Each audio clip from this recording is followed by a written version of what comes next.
Today is the anniversary of the election of President Trump in 2024.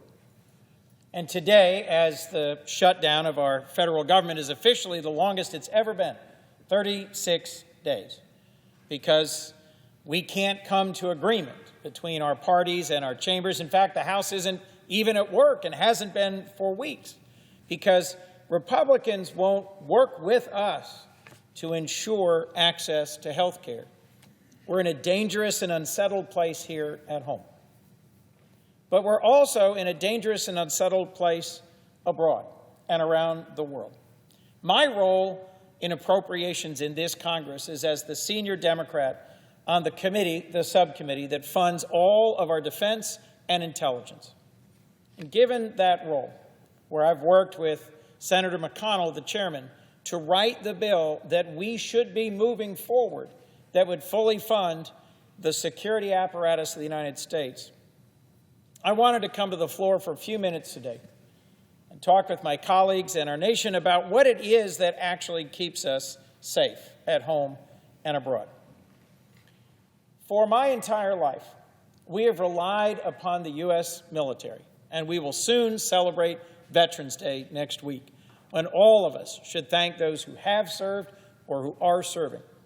We've relied on them to be something that we often take for granted: nonpartisan, non-political, and all volunteer, professional, career military. And for that to be sustained, for the folks to continue to step forward and raise their right hand and swear to defend the Constitution against all enemies, foreign and domestic, we need a nation that supports our warfighters. For it is our warfighters who answer the call to serve and to defend, no matter what party's in charge, to respect and obey the chain of command and to execute all lawful orders. I think we rely on the best equipped, best trained, most professional military in the world, and in partnership with them, a global network of alliances. We are the envy of the world, not only because of our weapons, the most advanced and sophisticated weapon systems, but because we have the best trained, best respected, most supported military in the world. And that additional factor is something stronger than envy, which is respect. I've traveled over my 15 years here on the Foreign Relations Committee to dozens of countries on literally every continent and have seen directly the respect that other armed forces around the world have for our military, for its civilian control, its professionalization, its training and equipment. I grew up in the shadow of the Vietnam War. It was raging as I was a young man. I still remember being in elementary school with classmates who had older brothers in combat. I still remember as Saigon fell when I was in middle school, and as the POWs, including our former colleague John McCain, were released from years of imprisonment, and being shocked at the way some returning veterans were treated, disrespected, at how there had been a real loss of a sense of respect and appreciation for those who served. Over years, our armed forces have earned their way back to a place of deep and broad respect in the hearts of the American people. Over the years that I served as county executive, and I went to ceremony after ceremony as units of the Delaware National Guard deployed over and over, and then often 9 months or a year later, we would welcome them home at wonderful homecoming celebrations. I saw deep and broad support and respect for the men and women of the armed forces of the United States. Tragically, I've also had the opportunity along the flight line at Dover Air Force Base to welcome home America's fallen, to get to know the families grieving over their loss, and this year to be joined by members of the House and Senate as we welcomed home our fallen heroes who had died serving us overseas. The difference in tenor, in respect, in affection for the men and women of our armed forces over the arc of my lifetime, from the 70s during the Vietnam War to today, has been striking. And today, as I rise to speak on the one-year anniversary of President Trump's election, I just wanted to look back and reflect how in that year, he and Secretary Hegseth have set us on a course that risks losing again all of that accumulated goodwill, all of that respect. I'm going to talk about how they've weakened our alliances, politicized our military, dulled down our military readiness, and brought us closer to needless, even dangerous wars of choice. All of that leaving us weaker and less safe as we confront the most dangerous world since the end of the Cold War. President Trump is a master of distraction, so you don't ever have time to step back and look at the bigger pattern. It's amazing how many times a day the topics change. Are we talking about the tearing down of the East Wing or planning for a new ballroom? Or a renewed threat to invade a country in Africa, apparently Nigeria this week? It is a constant, unending smorgasbord of tweets and greatest hits designed to prevent us with its blizzard from ever seeing any pattern. Well, 1 year after his election, I wanted to take a few minutes and show that pattern to you today. In his first 10 months as President of the United States, President Trump has fired or pushed out more than 15 of our most senior admirals and generals, starting with the chairman of the Joint Chiefs and the chief of naval operations, fired because they were somehow considered DEI hires or too woke, something I find to be utterly without foundation in their service or in the opinion of others who served with them in the armed forces. He hijacked the 250th anniversary parade to celebrate the history of the U.S. Army and turned it into a birthday parade for himself. More recently, President Trump and Secretary Hegseth gathered all of our most senior military leaders from around the world for a speech here near Washington in Quantico, a massive national security risk, just so they could give political speeches about grooming and about using the military against the enemy within. Pulling these decorated and seasoned men and women from core jobs literally around the world, protecting America against our adversaries on the front lines to come back and be props for a highly political speech. In unprecedented decisions in modern times, the President has federalized the National Guards from California, from Illinois, from Oregon over the objections of governors and deployed them into cities over the objections of mayors who say, we can deal with the challenges of crime. If you want to send us federal resources, we'd welcome sending us additional federal law enforcement like the ATF and the FBI. They also, this administration, mobilized the Marines to go in to Los Angeles. All of this takes away our military from their central missions and training for partisan political ends. This brings us to a second key pillar of our national security, the best trained and equipped military in the world. Secretary Hegseth, at the beginning of this year, supported a full-year continuing resolution for the Department of Defense for the first time ever.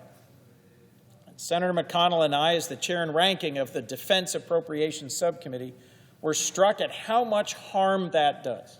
We are on the verge of doing it again for a terrible second year. Ask any senior military leader. It makes it impossible to plan, and nothing requires more stable, certain long-term funding than designing and building the next generation of fighter aircraft, building and deploying nuclear-powered submarines, recruiting and training the world's best military, and then equipping them with things on land, air, and sea that make them the most lethal armed forces on Earth. We can't do that if Secretary Hegseth continues to support full-year continuing resolutions. It's also important that our warfighters be respected because they know they have the support and engagement of the American people on difficult and dangerous missions, something that's lacking when they refuse to fully brief, support, and engage the Senate of the United States, a challenge that is happening right now. We need a plan, we need preparation, and we need clarity to Congress about what is going on in the Caribbean, what preparations are being made with regards to Venezuela. I have no objection to the idea that we need to work together to strengthen the interdiction of drugs coming to the United States. But this body, given the Constitution and our role, deserves to be consulted and included so that we can build consensus, common agreement to support a plan of action, so that our warfighters, the men and women of our armed forces, know we have their back, that is the best way to send them into harm's way. All of this is built on another of President Trump's broken promises. He ran on lowering costs, making America healthy again, and avoiding new foreign wars. On the campaign trail, I often heard that was one of his most popular promises. Since then, the threats to start new wars with friends and allies and foes alike have been dizzying. Canada, Mexico, Denmark, Panama, Colombia, Nigeria. Our president tosses these things off casually. But in a meeting I had early in his term with leaders from Denmark and Greenland, they were alarmed, frightened, concerned about how a trusted NATO ally could threaten to seize Greenland. A seemingly casual remark that was then reinforced and repeated over and over. And I am worried that we are now sleepwalking into a war with Venezuela and an effort to overthrow Maduro, all while leaving the People's Republic of China freer rein to run roughshod over the Indo-Pacific while they massively increase the scope and scale of their aggression. Let's be clear, there's no love lost between me and Maduro, a brutal dictator, but we should have clarity about how and why we might use our armed forces. Last, a key pillar to our security for the last 8 decades since the end of the Second World War has been a remarkable global network of powerful alliances. I've long said one of our key advantages over the People's Republic of China is our network of trusted and deep alliances. China has nervous neighbors and client states, and President Trump is putting all of that at risk. Our adversaries are increasingly aligning. Russians are using Iranian drones, North Korean soldiers, and Chinese technology and funding to help carry out their brutal war of aggression in Ukraine. Meanwhile, our alliances are fraying. As I mentioned, the president threatened to invade NATO allies like Canada and Denmark, kicked President Vladimir Zelensky out of the Oval Office, but rolled out the red carpet for Vladimir Putin, held up crucial arm deliveries and sales to nations that rely on us for their security, from Ukraine to Taiwan, and put at risk our commitment to Article 5 and to collective security that's been at the heart of NATO since its founding. The tariff deals our president has imposed on some of our closest and most trusted allies, allies that have free trade agreements with us, like South Korea, has put them profoundly on the back foot as they look at whether they can count on our security agreements. All of this means that over the past year, President Trump has steadily hacked away at the pillars of our military that protect our nation, making it less stable, making it more likely that the trust and confidence the American people have in our warfighters will crumble. This is a critical and concerning, even alarming picture from which he's trying to distract us. The nation we had a year ago was strong, secure, and moving in a positive direction. Today, I'm gravely concerned about the constant distraction and the threats and moves against our allies, our partners, and the ways in which we have undermined our warfighters. So what should we do from here? Pass our bipartisan appropriations bills. Put on this floor, pass, and get to the president the defense appropriations bill that I've worked so hard on this year, and all the other appropriations bills that move us out of this cycle of rescissions and reconciliation and continuing resolutions and back to reliable, steady bipartisan support. Strengthen our alliances, reassure our nervous partners, end this recklessness with tariffs that is an on-again, off-again regime where these taxes, these tariffs, add to Americans' bottom line in a disastrous way and destabilize trust and confidence from our partners, and refocus on training and preparing for real wars, not culture wars. This is how we keep our nation safe. Just a few days ago, I was up in my father's hometown of Boston and drove through Lexington and Concord, where 250 years ago this year, our forefathers took up arms against the crown and began what was a long-shot fight, a revolution for liberty and independence for our nation. We have to remember all who have taken up arms and served our nation. I'm from a family of veterans, my brother, my sister-in-law, my father, my uncles, my great-great-grandfather, and back to the Revolution. Members of my family have stepped forward and served. For all who have done the same, who've signed on the dotted line up to and including their lives, committed their willingness to sacrifice, we owe them nothing less than the full measure of devotion that says we will support them. That support requires engagement and trust from this body, engagement and trust with our allies, and the support that our servicemen and women deserve. With that, Mr. President, I yield the floor.